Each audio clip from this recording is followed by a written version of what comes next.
एक मित्राला भेटायला म्हणून मी इकडे आलो होतो आणि त्यावेळेस तुमची भेट झाली म्हणून मी मित्राची भेट आहे।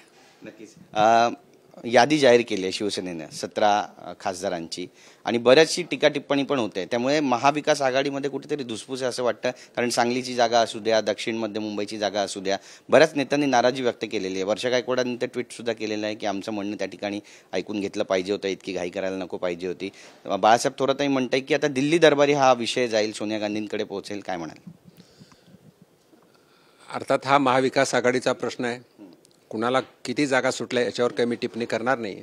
पण एक मात्र खरं की सर्व मित्र पक्षांना घेऊन काम केलं पाहिजे आणि ही महाविकास आघाडीमध्ये बिघाडी होणार याच्याबद्दल काही शंका नाही आहे। म्हणून महायुतीच्या माध्यमातून जे आमचं टार्गेट आहे 45+, तर 45पेक्षा जास्त जागा आम्ही जिंकू ह्याची आम्हाला खात्री आहे। तुम्ही जिथून आमदार आहात, खासदार आहात, तिथून चंद्रकांत खैरे यांना सुद्धा उमेदवारी देण्यात आलेली आहे आता संभाजीनगरमधून आणि त्यामुळे एकीकडे दानवे नाराज आहेत, दुसरीकडे संदीपान भुमरे यांचं सुद्धा नाव चर्चेत आहेत।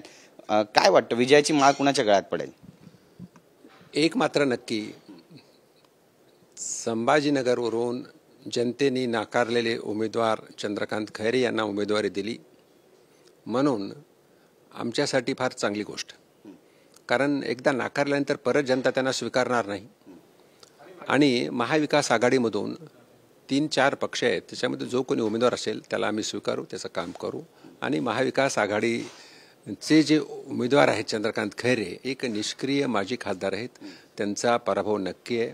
त्याचबरोबर इम्तियाज जलील जे सध्या लोकसभेचे जे खासदार आहेत ते सुद्धा जिंकू शकणार नाही।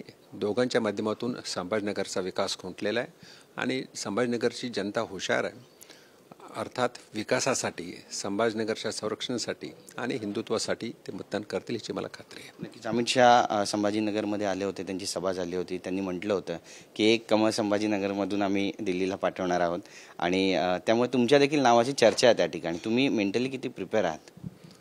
माझ्या तयारीबद्दल बोलायचं तर मागच्या 5 वर्षापासून मी काम करतोय संभाजीनगरमध्ये, मागच्या 40-50 वर्षापासून राहतो आणि मला संभाजीनगरमध्ये महानगरपालिकेमध्ये 2दा महापौर, 1दा उपमहापौर असल्यामुळे संभाजीनगर शहर असेल, ग्रामीण असेल, ह्याची मला गल्ली बोळी कॉलन्या सगळ्या मला माहीत आहेत आणि मी एक इच्छुक उमेदवार आहे। म्हणून मला संधी दिली तर आम्ही नक्कीच निवडून येईल याच्यात मला खात्री आहे। पण महाविकास आघाडीचे चंद्रकांत खैरे असतील किंवा MIMचे इम्तियाज जलील असतील, हे दोन्ही उमेदवार आमच्यासाठी फार सोपे आहेत। त्यांच्यामध्ये सुद्धा नाराजी आहे, अंबादास दानवे नाराज आहेत आणि आता काय स्टेप घेतात हे आमचं लक्ष त्यांच्याकडे आहे। पण महायुतीसाठी आम्ही काम करू आणि महायुतीचा उमेदवार नक्कीच निवडून आणू असं माझा शब्द आहे। नक्कीच। आणि किती मोठ्या फरकानं यावेळी विजय होईल असं वाटतं तुम्हाला आणि गुलाल नेमका कोण उधळेल त्या ठिकाणी? नक्कीच महायुतीचा उमेदवार विजयी होईल आणि महायुतीचा गुलाल उधळला जाईल। 1.5 ते 2 लाखांनी हा उमेदवार निवडून येईल याची मला खात्री आहे। नक्कीच। एक महत्त्वाचा प्रश्न विचारायचा आहे, आज अमोल केतरीकर यांची सुद्धा उमेदवारी जाहीर झालेली आहे, अनिल देसाई यांची सुद्धा उमेदवारी जाहीर झाली आहे। या दोन्ही नेत्यांना ईडीचं समन्स मिळालेलं आहे, अनिल देसाई यांना तर पूर्वी सुद्धा मिळालेलं आहे।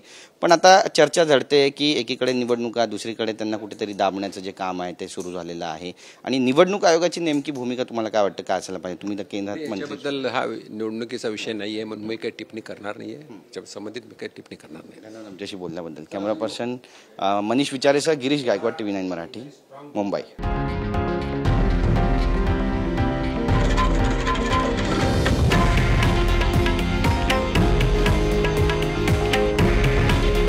हे आहे देशातील नंबर 1 न्यूज नेटवर्क आणि आपण पाहत आहात TV9 मराठी। काळजी तुमची, हित महाराष्ट्राचं।